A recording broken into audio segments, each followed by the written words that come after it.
Hey rail fans, welcome to another episode of Getting Back on Track with Steve and Roxy. So you notice the hills are bare, and we've been building a lot of trees, and we've been building some bushes, and we're getting right at the tail end of putting this scenic area together. So all we got left to do is get all that stuff put back on there, and we can move on to a new area and start a new scenery. We're so excited to do that. So with that being said, let's get this work done. Now we had to make a lot of trees, and this was our normal process for making it. We would spray it with our Krylon rattle can and then put the static grass to it and let it stick that way. For some reason, on this day, the humidity level or something was different. I would spray it and the grass just would not stick. So now we have to come up with a different solution. So I tried hairspray. I tried a different can of paint. Nothing seemed to work. So now we decided to use Scenic Cement. This seems to be working pretty well, and if we give a second spray of Scenic Cement afterwards, it makes the trees much more durable. If you want to see these methods, we have other videos we made of how we made these trees. First, we want to start out by putting our sisal rope bushes in place. We made these to go around the portal area, and these are really easy to make. It's just made with strands of sisal rope, glue, and we use some leaf scatter for the leaves and some ground foam for making some of the buds and flowers on it. Now these, after you get done, they're very pliable, so you can kind of bend them and shape them to however you want. Once we have them in place, we'll come back and we'll spray them with Scenic Cement to get them settled into that spot really good. If you want to see how we make these, we have another video that shows how we made these sisal rope bushes. I think they look great. With them in place, we're going to start trying to put some of our trees in place. Now this takes some trial and error to understand how they appear, rearranging different sizes, colors, shapes, to get the kind of aesthetic that we're looking for. And it takes a while to do, but it's kind of fun to mix and match and change things up until you get something that's really appealing to you. Now we have lots of these tall trees. We want to use quite a few of them on the mountain here. And then these smaller pine trees we want to use as fillers. Now we had painted these trees on the backdrop, and they're probably not the most fantastic looking painted trees in the world, but when you're looking at them through all of these other trees that we made, it really works as a background filler and adds more depth to how the scene looks. It makes the appearance of the forest going much deeper than what it is.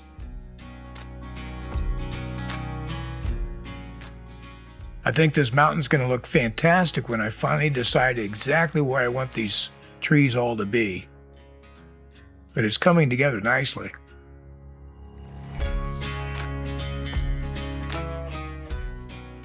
Now this area is a little bit easier because I decided I wanted to just put 3 or 4 tall trees, and then I could just plant the other trees around them, and these are going to be fairly thick.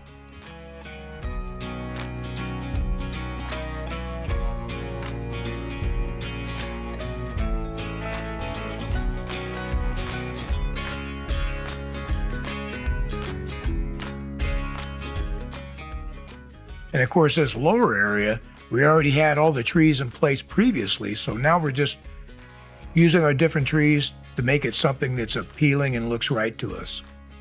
The same thing on the opposite side of the river, we had a couple trees here. We're going to add a few more. And I think this area is starting to look really good. So here we're going to drill our holes. We're going to put them in groups of odd numbers because I think that looks better. When you use even numbers and groupings of trees, it starts looking too uniform in a way.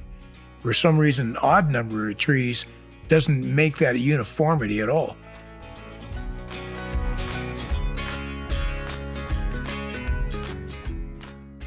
Now along the backdrop here, it's more of the same thing. We're going to place our trees, and we'll place a few tall ones along here, but not too many. and then just fill in the spaces, but we want to leave a little more gaps in between on here. We'll probably come back at a later time and we'll add more bushes and stuff to this area.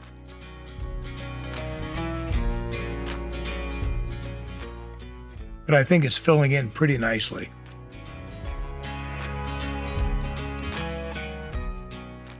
Now these trees, even after they're made, you can cut them down to change the size. You can make a stunted tree by cutting them in half. If you want to put them really close to the backdrop, you can just trim all the branches on the backside to give a nice flat, and you can get it closer to the backdrop. I found these trees to be really easy to use. And with the use of scenic cement, they seem to be holding up much better.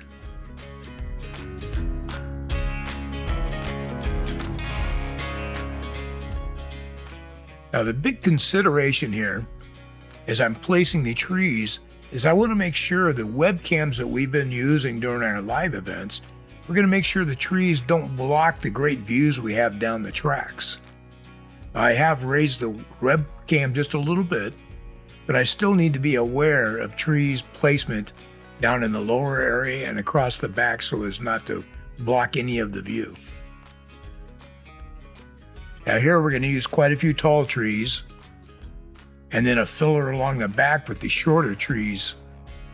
Those firs work great for blocking out some of that backdrop and making the forest look really full.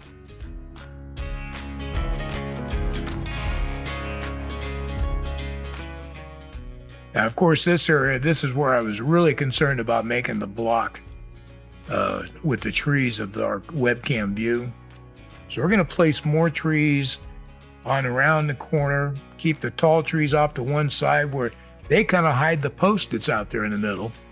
And then we'll put quite a few on the end down here. I think this looks pretty great. And I think in the end, we're going to look at this and think about how it's going to look with trains ducking in and out from behind trees, with trees in the background. I think it's just going to look awesome.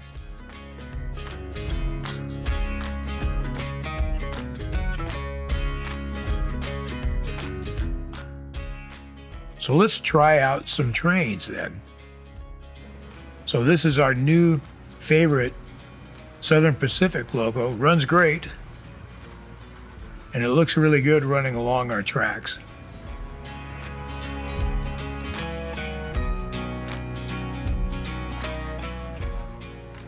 It's nice how it ducks in behind so you can see it and then not see it, and it looks like just real life to me. I think this river scene is looking just fantastic.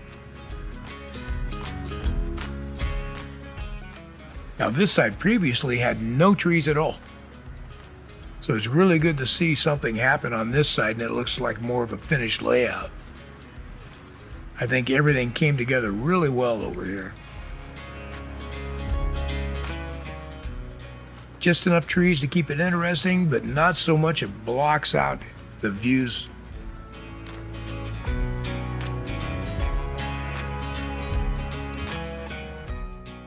Well, there you go. That was a lot of trees, but we're so excited with how all this turned out. Yeah, the whole river and mountain area came together so well, and I can't believe how much different it looks with some trees in place. It's amazing. And it's great, and we really appreciate all of you following along as we've been slowly building this up. Now, we still got small details to do here and there, and those are small projects we do anytime. But now we want to jump on over to this side and start working all this barren area up to the corner, where maybe we could put in the small whistle-stop town and some other industries, add more trees, who knows? You know, the sky's the limit. We're still formulating what we're gonna do, but that's the next area we're gonna get after. We're excited to get into some different kind of landscaping that we've never done before. Yeah, but in the meantime, you guys have a good time working on your layouts and running your trains. Make sure you hit like and subscribe so you're notified of our next video. And we'll see you back here next week on Getting Back on Track with Steve and Roxy. Bye, guys. Bye, all.